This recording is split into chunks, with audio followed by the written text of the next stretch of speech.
back to history class with Dr. W. July 4th, 1826 marked the 50th anniversary of this nation. By some peculiar coincidence, or some would say divine providence, on that same day, two of our most noteworthy founding fathers passed away. John Adams and Thomas Jefferson died within a few hours of each other on that day. Founders, statesmen, former presidents, they symbolized the founding generation, the Revolutionary Era, and the first several decades of our new nation. Historians have found this coincidence to be irresistible, and they have noted that at that 50th anniversary mark, the nation had made great strides. We had been victorious in the War of 1812, firmly established our independence, and appeared to be a stable nation with a long and promising future ahead. The nation was changing in many other ways as well. In our previous lessons, we talked about the political changes, particularly of the Jacksonian era from 1820 to 1840. In this series of lectures, we're going to be talking more about changes in the economy, known as the market revolution, or the shift to a market economy. In the end of this series of lectures, we're going to be talking also about America's most notorious institution, slavery. In a previous lecture, we talked about the aftermath of the War of 1812 and the impact of that conflict on our country. We've already discussed things like the need for national defense coming out of that war, the emphasis on a strong national economy, and improvements in transportation. We're going to talk about some of the outcomes of those changes in this lecture. We also talked a little bit about a shift to a more national perspective from the very local point of view that had predominated up to that point. And we're also going to talk about changes in both the North and the South, and the ways that these two regions begin growing apart from each other during the period under discussion, and eventually, of course, winding up having to resolve their differences in a civil war. I also suggested in that previous lecture that there were a number of changes occurring in the aftermath of the War of 1812, and particularly the period we're going to be focusing on in this lecture from 1820 to about 1860. We've already discussed some of the political changes during that era. In future lectures, we're going to talk about westward expansion and some of the results of that movement. And in this lesson, we're going to talk about things like transportation, changes in thought and inventions, changes in agriculture, industrialization, immigration, urbanization, all adding up to some shifting in thinking about a relatively modern idea, actually, but looking back in hindsight on what we would call now the American dream. What did people expect when they arrived in this nation versus what did they actually find? We might start by talking about some of the changes that occurred in agriculture, a way of life that, while it predominated in the South, permeated the entire nation, from the farthest southern reaches to the farthest north. And agriculture in the period under discussion was moving from a kind of self-sustaining way of life, in which farmers primarily raised crops to sustain their own families, to a market economy in which many and even most farmers began growing crops to try to sell on the commercial market. This movement was advanced by some developments that made agriculture and farming much easier and more efficient, beginning in 1819 with the introduction of the iron plow by a man named Jethro Wood. And just a few years later, a famous name in the agricultural world, John Deere, introduced an improved version of that iron plow. And we see, this is a modern picture, of course, but we see a version of that presented here. These kind of inventions made it much more efficient and allowed farmers to grow far more crops than they had before. And so whatever excess crops they were able to grow, they could then orient those towards sale in the marketplace. This is an example of the market economy. This had an impact all across the country.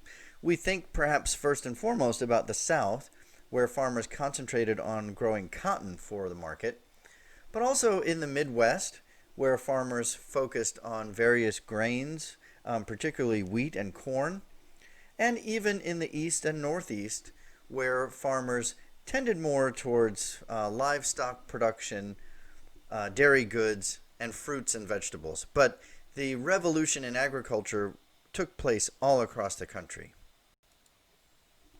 The move towards raising and producing goods to sell at the market worked hand in hand with an evolution in transportation in the country. Recall in previous lectures we talked about Henry Clay and his American system, which was embraced particularly by President John Quincy Adams in the early 1820s. One major aspect of that system was the development of transportation around the country. And we see that in a number of different ways, one of them being a network of roads and turnpikes that was growing, particularly in the Northeast and the Midwest, by the 1820s. The National Road was the first major funded road in American history and eventually stretched from Cumberland, Maryland to Wheeling, West Virginia, and by the 1830s as far as Columbus, Ohio. And that road, along with many others, allowed farmers and other producers to get their goods into the cities and get them to market much more quickly and efficiently. Along rivers and waterways, which had historically been one of the easiest ways for people to transport goods, another innovation made great changes, and that was the introduction of steamboats by the 1820s or so. This allowed not only for faster navigation along the rivers, but also, importantly, allowed boats to travel upstream much more quickly. And so you could have boats traveling from New Orleans to Louisville, Kentucky, or St. Louis, or all the way up the Missouri River much more quickly and readily than you could before. And so this allows the dramatic growth of some of those river cities like St. Louis, New Orleans, Pittsburgh, Cincinnati, and many others. And while we may not think about it so much in the modern setting, another very important element of this revolution in transportation was an emphasis on canals, another sort of waterway. The most famous example of this is the Erie Canal, which was advocated by New York Governor DeWitt Clinton in the early 1800s, 18 teens, and eventually was completed in 1825.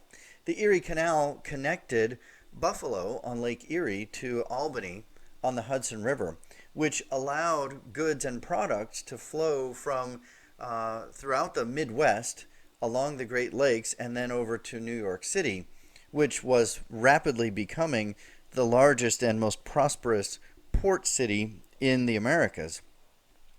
Ultimately, the Erie Canal was nearly 400 miles long, and it was an engineering marvel of its day. And while this is an old picture, you can kind of get a sense.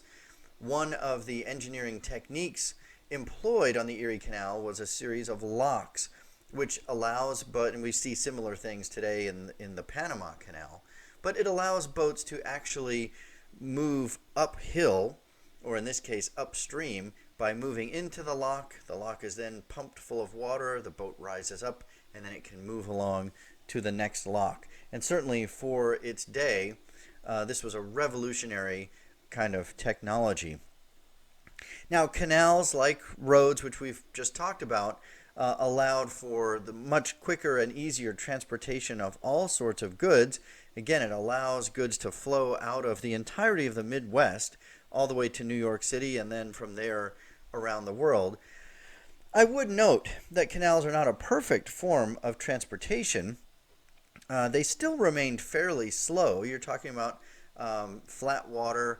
In many cases, the canal was relatively narrow, so you're not using steamboats, certainly not along the length of the Erie Canal. You were still kind of poling along with rafts or barges.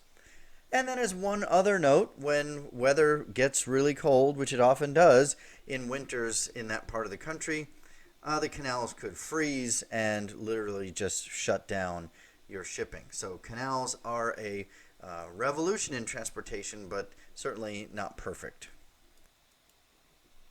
And this map just gives you an indication of how widespread and popular canals had become during this period. Here we see the Erie Canal as it is originally built, connecting the Great Lakes to the Hudson.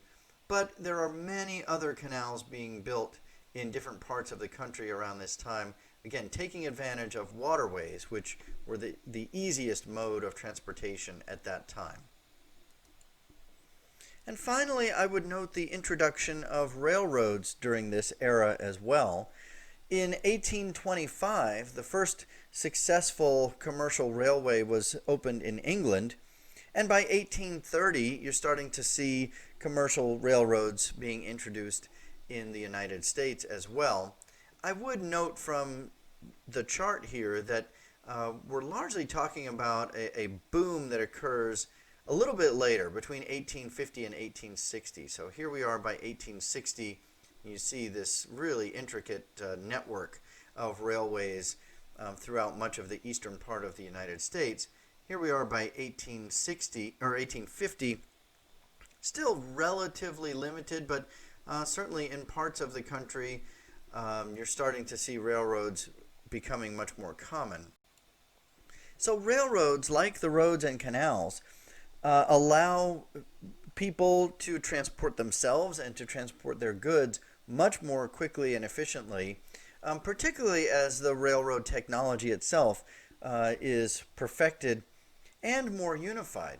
There were a number of issues, though, with early railroads as they were first being introduced, one of which was a lack of uniformity in both the tracks and the nature of the railroads themselves.